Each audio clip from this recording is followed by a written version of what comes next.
is there still a little bit of waiting inside you? If there is, you can notice it. It's the mind. It's the movement of thought. It's enough to notice it, because thought waits for the next thought, the next event, the next object in consciousness. And when you notice it, notice is a little word, it doesn't seem to mean very much, to notice something. But there's very significant whether you are waiting completely identified with the movement of waiting, or whether you notice suddenly there's waiting in you. That's the mind, and the noticing is presence, the seeing. So you can see the movement, a slight, perhaps very slight here, impatience, very slight, okay, get on with it. I once gave a talk in one of the busiest cities in the world, Hong Kong, and somebody who later came to almost every talk, he came to the first talk ever, in between two business appointments, I think. And there was a silent space before the talk, as there usually is. And later he described to me his mind movements while he was waiting for the talk to start. For God's sake, get on with it, we are busy people here. We haven't got... What are you waiting for? What are you trying to do? What's this? And he almost got up and left, and when finally I started to speak. Now here, there may be just a remnant of that mind movement, which isn't personal, a habit, a mental habit. And you discover, even here, perhaps particularly here, many mental habits, habit patterns that still operate, even here, including perhaps certain patterns to do with ego that we talked about that was so funny yesterday. And you may catch yourself while talking to somebody after lunch, and you may suddenly detect a little statement coming out of your mouth whose purpose was to impress the other person, which means to enhance, improve the view that the other person has of you. And then the ego can use that thought form, somebody else's view of me becomes similar to an object. Not everything is to do with the ego, it's material objects, intangible things are equally important. Somebody's opinion of me, and then this person suddenly, oh, you know so much, or whatever it may be, and then the ego seeks to add it to itself. In its illusion, it feels bigger when you've just managed to impress somebody with your knowledge, or even more absurd things, somebody you know, this famous person, your friend, it just slips into a conversation. And through association with that thought form, this is also an attempt to add more to the self, to the sense of self. feels a little bit bigger. And that's usually called ego, but it really is only ego when you don't know what you're doing. When you're completely in that movement, it's ego. The moment you know it, it's not really ego, it's a mind pattern. And those mind patterns have a certain momentum still.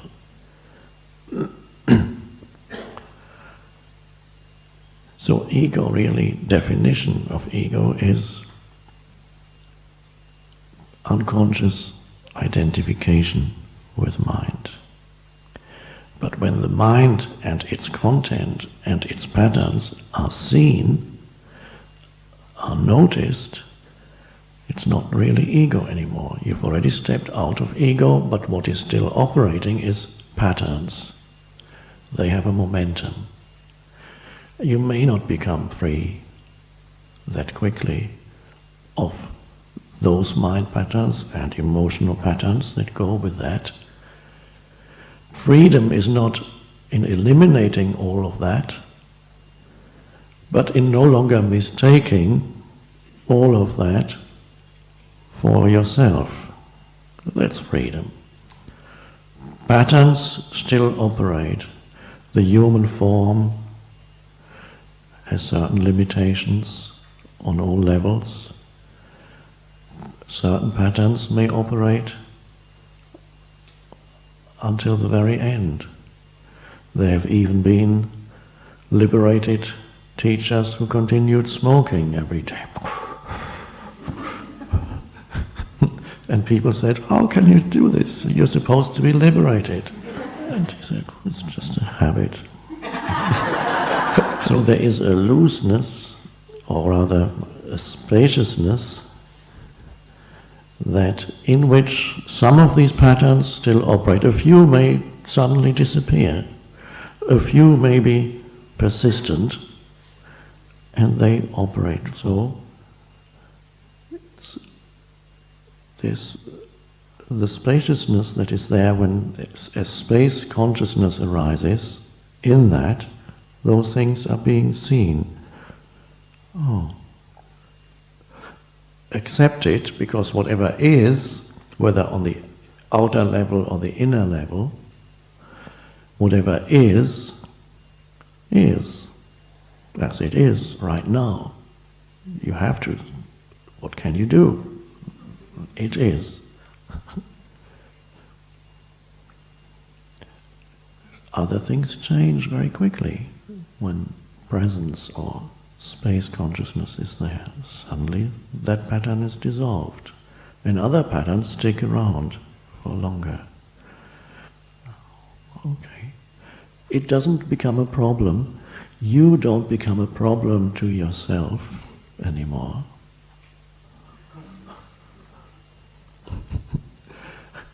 You're not a cause of trouble to yourself, and then it spreads to others. If you're a problem to yourself, it's almost certain that you will be a problem to other people,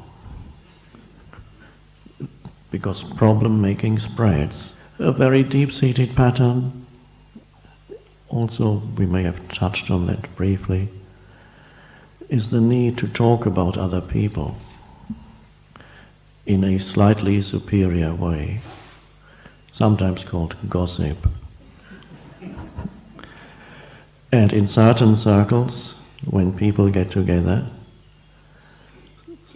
80% or more of their conversation is about some absent person. And it's usually what he or she did, or said, or didn't do. You just imagine what he said to me. He said, and then I said, it's a very deep-seated thing. In a very subtle sense, every time you talk about somebody else in that way, it's the illusory self gets strengthened, because it puts itself, by implication, it doesn't say so openly, in a superior position. I am more than, better than is implied. because you are the judge of this person's behavior, and it is judged as inadequate, or whatever, somehow inadequate. At least not up to your standards. And so that's a subtle, satisfying way for the self to feel bigger, to add more. Because the need for more, we talked about it, I am more. And also right comes in again, to be right. The other in some way is made wrong. And so you have this group of people, and then that person comes, and then they stop talking, of course. And then other person leaves, and then they talk about that person. It happens in relatively unconscious circles. But some of that, most people carry inside. And this may linger for a while, and then you notice it. Sometimes the noticing comes after it's just happened. No. And then the noticing may come in the middle of a pattern. Oh. And then the noticing may come when the impulse to say something comes. And then it's just noticed the energy behind it. And then freedom comes in there. It's possible for the impulse to come as an energy form and pass through you without becoming a thought or word. So it passes through, and then after a while it may not even come anymore. So quite a few things dissolve through the awareness, the spacious awareness. Other things may stick around for quite some time.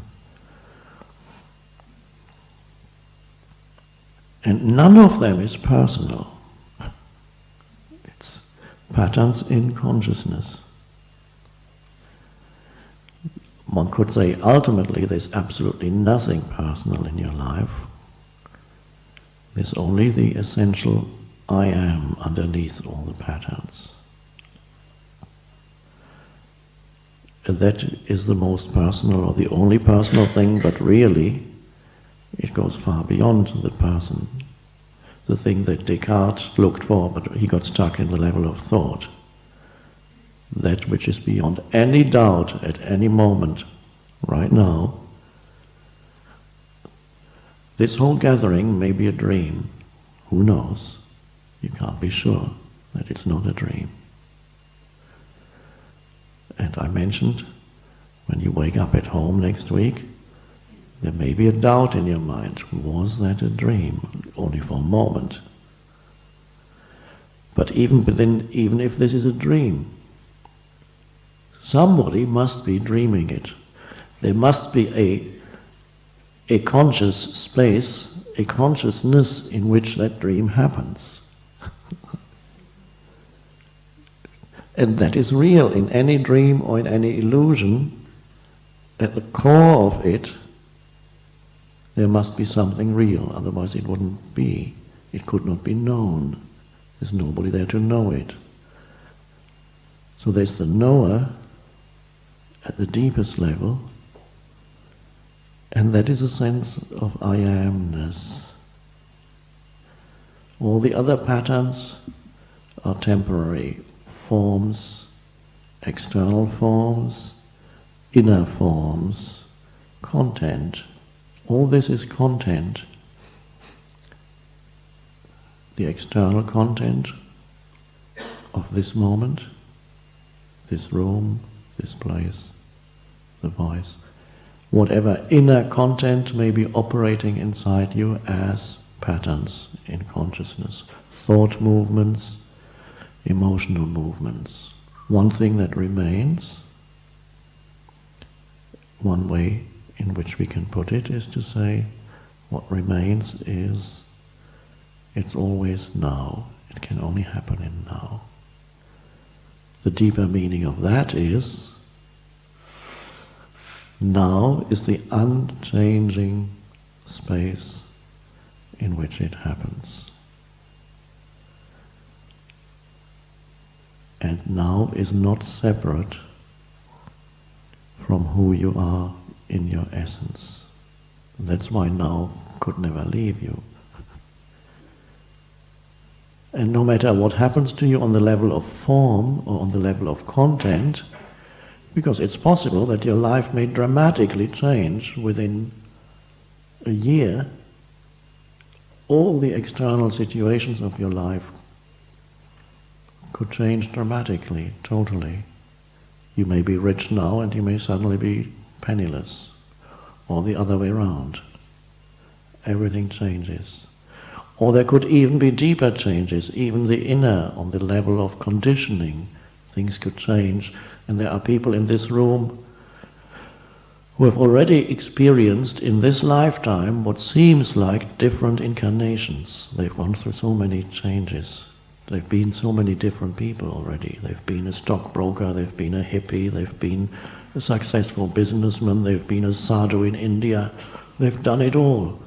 And squeezed into one lifetime, different incarnations it seems, completely different roles.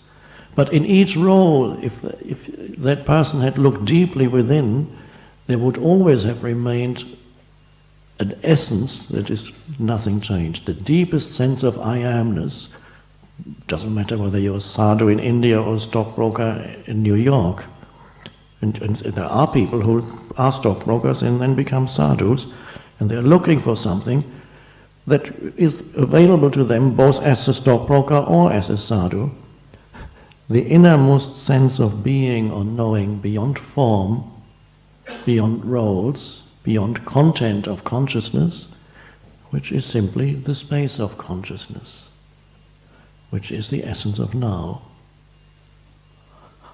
So on the deepest level, the sense of I am is always there, and it doesn't depend on this or that. So it's not, you don't need to change the outer form, although this may happen, to know yourself. You could know yourself sitting at your desk in New York. There have been people going to India and become sadhus, and after a few years became frustrated, still not found myself. They adopted a new role.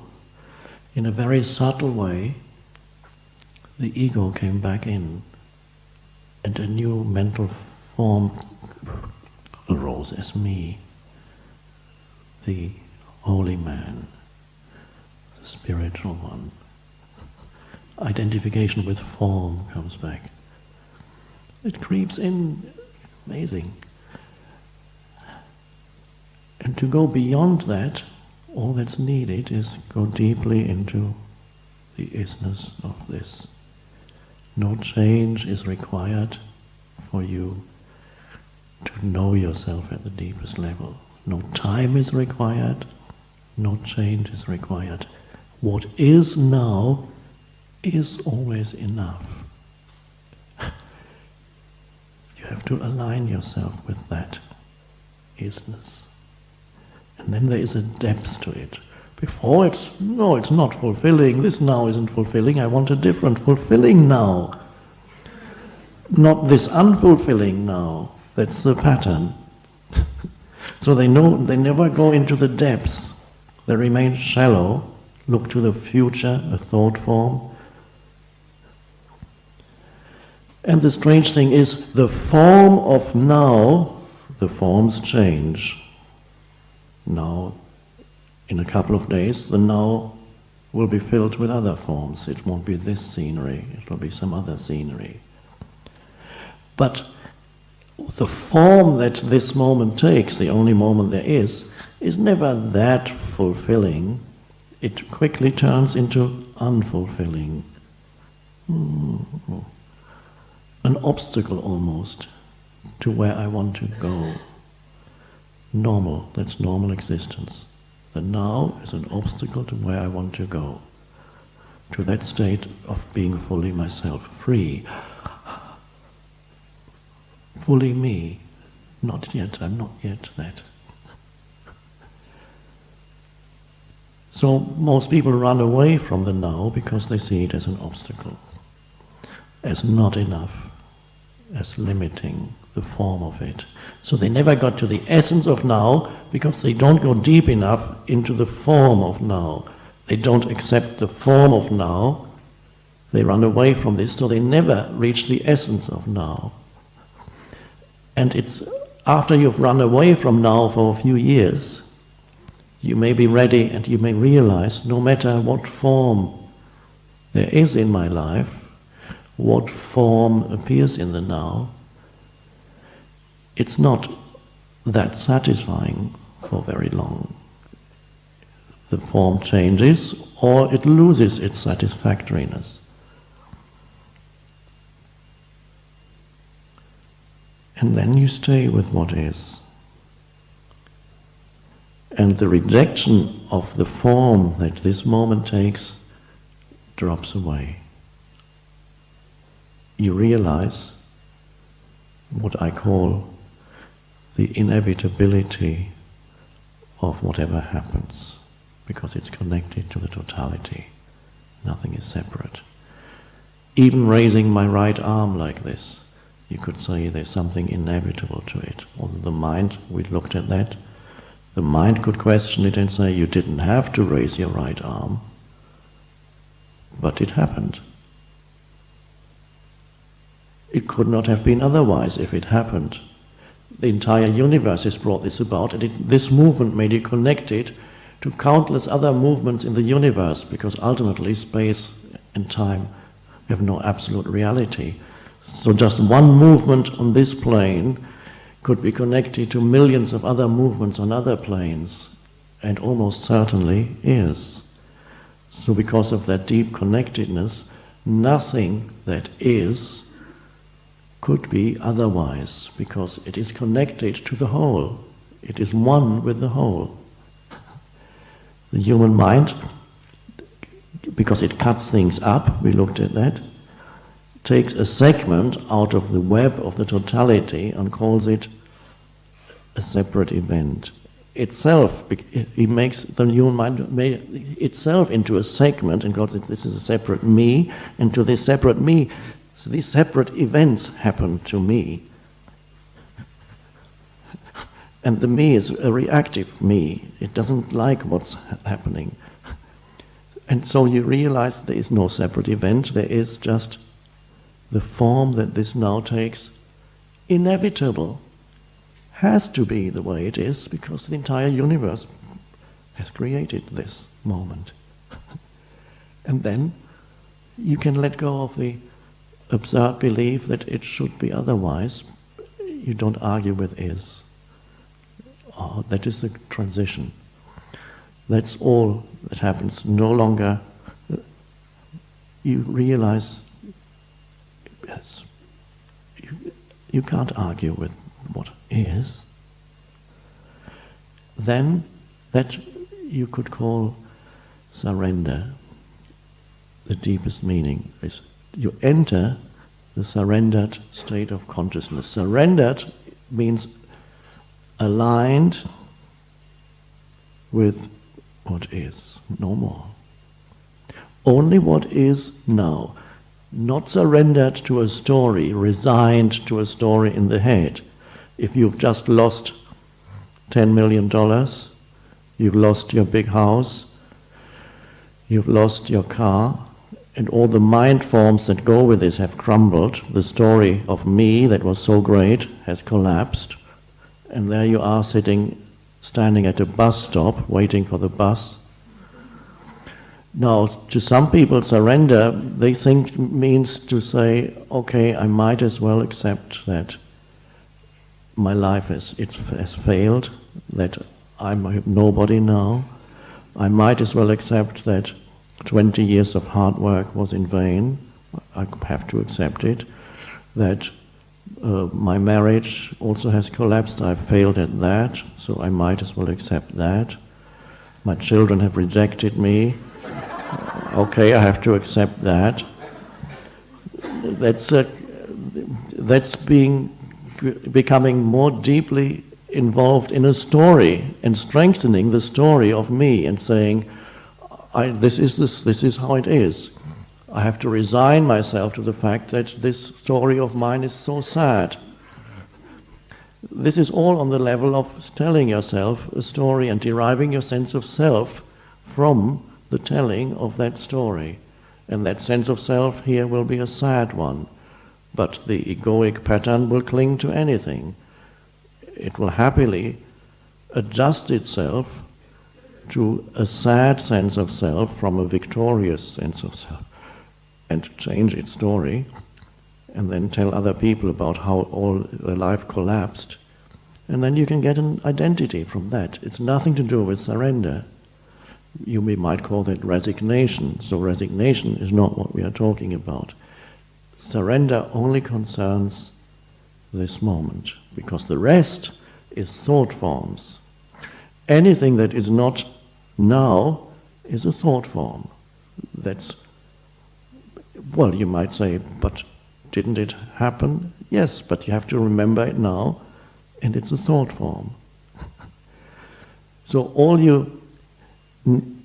surrender means to align yourself with this moment only. So in the case of the stockbroker who lost it all, who is now standing at the bus stop, the surrender in his case is, here I am standing.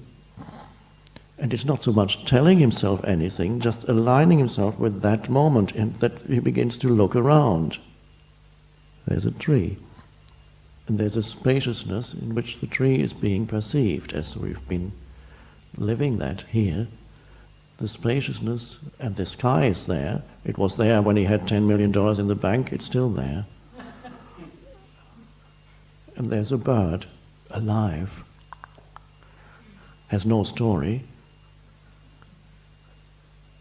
and the body is breathing. The air is fresh, or not fresh, but breathing happens.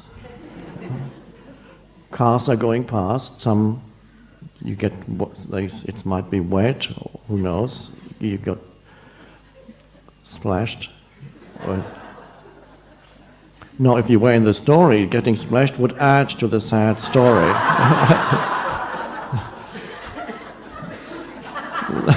This is what my life has come to. And then there's simply this water. It is as it is. What can you do? It must be part of the totality of the universe for me to get splashed, otherwise it wouldn't happen. So you learn how incredible it can be when you live in alignment with what is, with this, and you suddenly feel an aliveness inside you. The body is still alive, the cells of the body are alive. And this moment isn't really that bad unless I begin to judge it in some way through a mind form. It is. And then the bus comes and then you sit on it. And you watch the landscape go past. Beautiful. I spent many years traveling on buses and watching the landscapes go past. And if there had been a mind with a story, it would say, you're now in your 40s, you still haven't got a car, you have no pension plan, you have no insurance, nobody thinks anything of you. I actually heard that story from my family.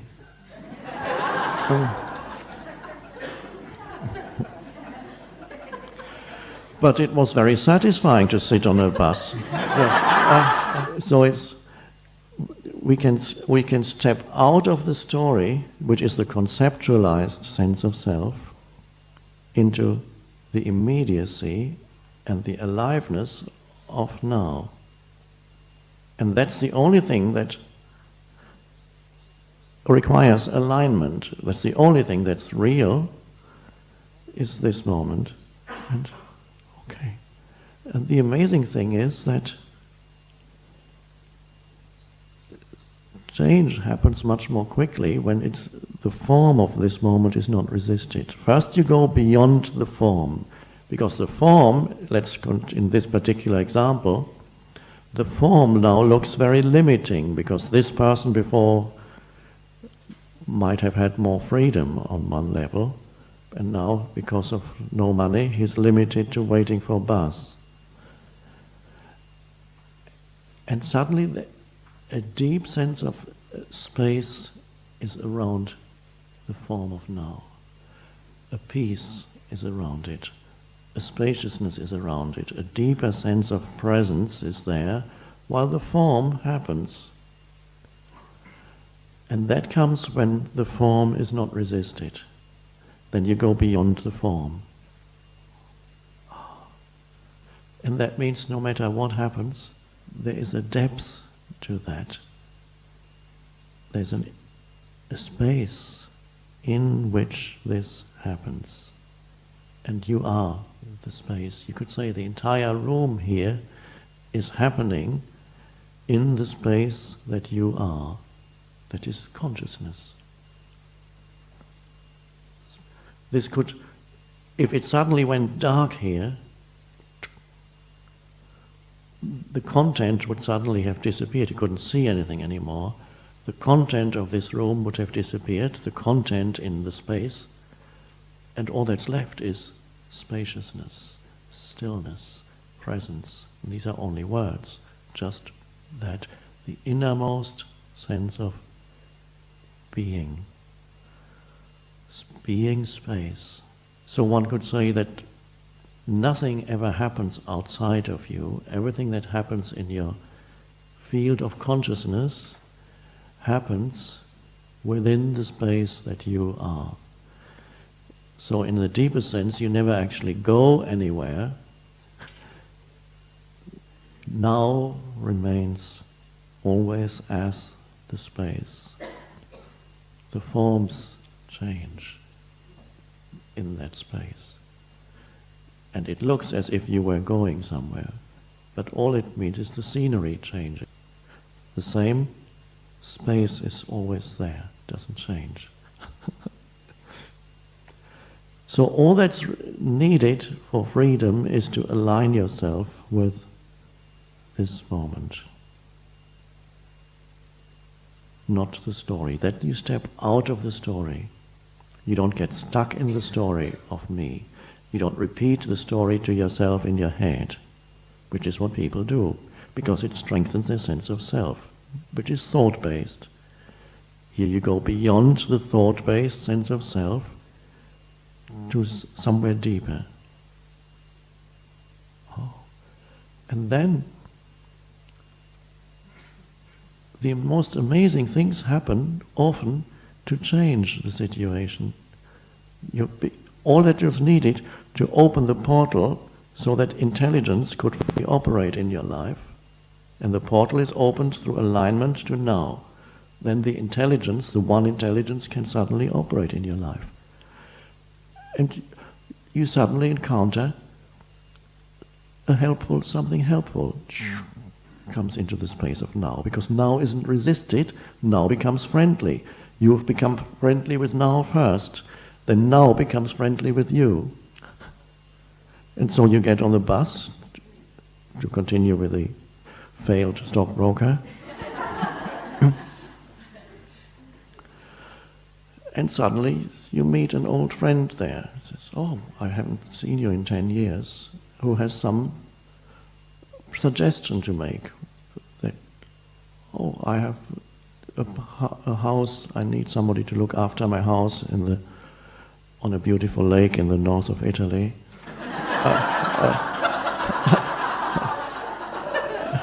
And you say, "Okay, I have nowhere to live, I'll go there." The strange thing is, helpful factors come in very quickly when the resistance to life, which is the resistance to now, is let go of. And that's amazing. Not that you will ever encounter some external situation that is totally and forever fulfilling and never limiting. That cannot happen. The only thing that is unlimited and continuously, forever, timelessly fulfilling is the space of now, which is the essence of who you are. But that which happens in the space of now is not forever, eternally, limitless and fulfilling. It's in the nature of forms that arise in the space of now to embody some kind of limitation in your life. And that begins with the physical form of your body. No matter how strong and developed and beautiful or whatever your physical body is, at some point you encounter the limitations that come with having a physical body. For a long time, if you have a wonderful body, you have a thought form, a corresponding thought form as me, great body. And that is satisfying for a while. It's as to the story of me. You can add that as important content, that's me. And then, if that doesn't move, the thought form of great body persists, and gradually you reach the age of 70, 80, 90. And then there comes the conflict between the thought form and the actual body, which shows its limitations more and more. And in that conflict, and it's possible that there's a denial for a long time, that no, I'm still strong. And finally, when you're walking up 10 flights of stairs at age 80, and somebody, a 20-year-old woman, rushes up past you, and suddenly you feel totally inadequate. And it can come as a shock. The thought form suddenly crumbles. And so it's amazing what people cling to in their search for self.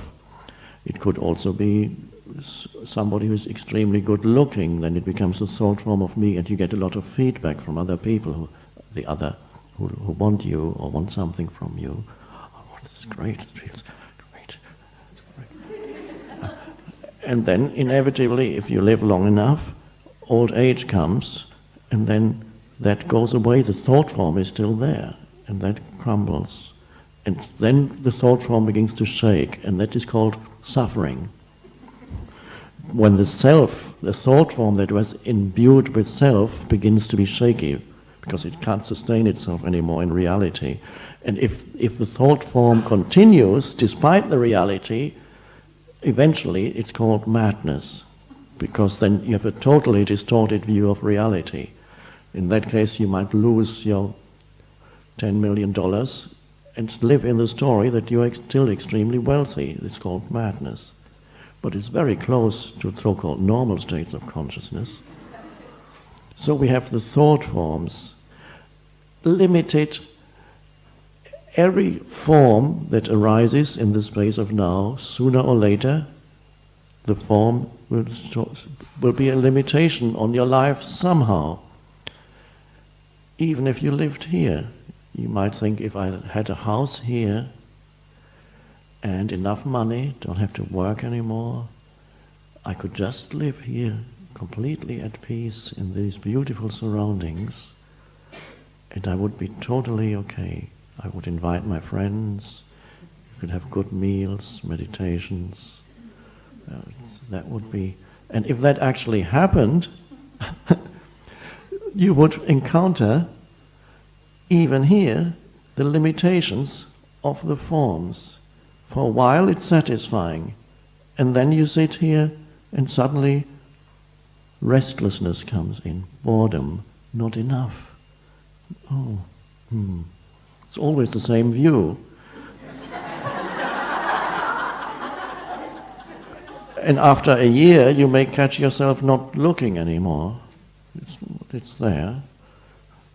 And maybe this wasn't the right place. It's not that fulfilling here.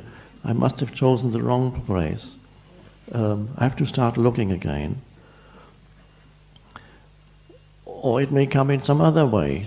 If you go to a Pacific island, beautiful climate, everything wonderful. As friends of mine went to Bali, and paradise, surrounded by paradise, and they were cooking their first meal in open air, and then they saw a rat looking through the window. that wasn't supposed to happen. And so you can't, so you have one limitation, as I've told the story before, somebody who is unknown, works as a waitress, wants to be an actress, can't get a job, has an unhappy story, it's very limiting, you get paid whatever, $10 an hour, can't even go anywhere, limiting. 3 years later, she's famous, everybody knows her, big house, big car, in all the papers. But she's trapped in her house, she can't go out anymore because riots happen wherever she comes, people go, there she is! It's always some new limitation that comes in, and they say that wasn't supposed to happen.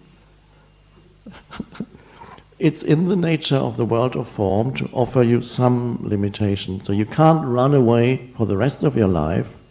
You can improve your life situation, that's good, you can play with it. It's good to make $1 million, it's probably nicer than to have $1 in the bank. But to believe that that will free you or fulfill you or make you complete in some way, doesn't happen. That can be found whether you have $1 or 10 million in the bank. The rest is a game with form, which you cannot even not play, because you're here as a form. So you play the game with form, you do things, but no longer seeking something in the world of form that it cannot give you, which ultimately means yourself. That deepest satisfaction, that deepest fulfillment, seeking that in the world of content, because that's what form is. Content in consciousness is what form is. Seeking that there is continuous frustration, disappointment, and then you can use expressions like that he let me down, she let me down, which means disappointed me, lets you, strange expression. That situation lets me down.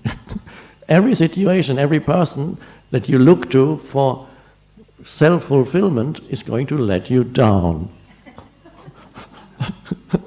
And that's the complaint of the mind, that people let you down and situations let you down. And fame, even fame wasn't supposed to be like that. So content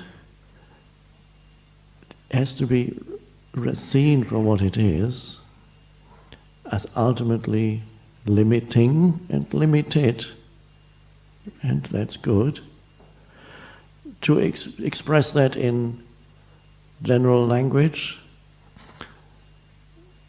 not in specific language that we use here, where we speak of the content of consciousness or object consciousness and space consciousness. Space consciousness is fulfillment by itself. It needs nothing. It is already fully what it is. Object consciousness is limited. Now, to use a different language, we could say, when you realize that, you no longer demand that something or someone in this world, a situation, a place, a person, should make you happy. Because they won't. It's not in the nature of a situation, a place, or a person to make you happy, fulfilled, complete you, because that's really what making you happy means. When people say, I'm looking for the man or woman to make me happy, what they mean is an innermost sense of being fully yourself now, through adding this man or woman to your life. Then he or she makes you happy. For a while, it works, and then it doesn't work. Everybody who falls in love realizes that illusion that this person is going to complete me doesn't last very long. If there are two people living together and they say, well, we are happy, what you're saying doesn't apply to us. That means in their relationship, whether they know it or not, something has already emerged that is beyond object consciousness. In other words, the space in their relationship is already there. Space consciousness is already there in their relationship, and the relationship happens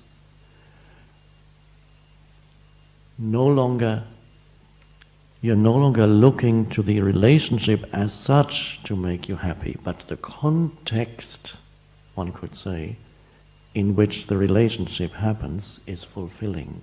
And the context is space or spaciousness. That simply means, in concrete terms, to be with your partner and sit, be, lie with him or her in that state of presence, the state of no thought, just spacious presence. It can begin with listening to your partner in this, giving him or her space to be, not immediately imposing thought forms. So then a relationship can work, but it's not the relationship then that is making you fulfilled or happy. It's because you dwell in the deeper dimension of space consciousness, and that is why the relationship is fulfilling and a place is fulfilling. Suddenly, no matter where you go, it's actually okay. Because that,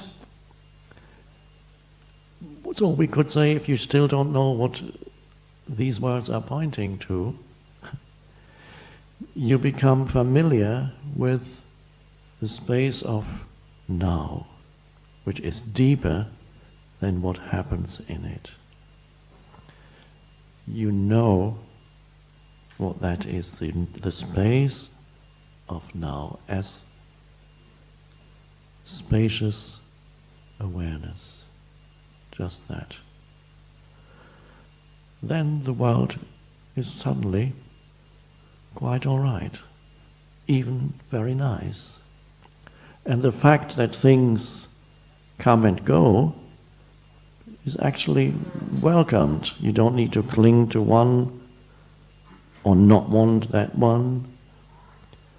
Forms are still limiting, but inside you're free of those limitations. And this realization has happened to people who became totally limited by some physical form, either people whose body became ill, who couldn't move by themselves anymore, who encountered extreme forms of limitation, people who were in prison, sitting in a little cell all day long, people who were in very dangerous life situation where they didn't know whether they would survive another day. Situations that usually would be called extremely unsatisfying, the extreme forms of limitation. And some of those people, through an intelligence that was greater than their mind, let go completely of resistance to the seemingly unacceptable limitation in their lives. And they just, it became so painful to resist continuously, and everybody would say, isn't it normal to feel unhappy when you're in a prison cell? Yes, of course it's normal. Isn't it normal to feel miserable when the body can't move anymore? Of course it's normal. It's normal to feel that this situation is unacceptable, and to suffer is normal. But it is also possible to go beyond normal, and some people have done it, and they have spoken about it, and what they described, those probably were the first spiritual teachers to whom life did something that usually would be called dreadful. And the suffering that became so unbearable that something snapped inside, and the resisting entity that said, this is the most, that hated themselves and life and everything, suddenly snapped because the burden of suffering was becoming unbearable. And suddenly something snapped, and suddenly the prisoner or the person in the wheelchair sits there and says, what's happening? There's suddenly an influx of so much peace and aliveness, and nothing has changed. And then they sit there and look at the walls. It's the peace that suddenly overcomes them, and they don't know how it happened. And of course, maybe at some point they understand it happened because the now, which seemed so unacceptable, was no longer resisted.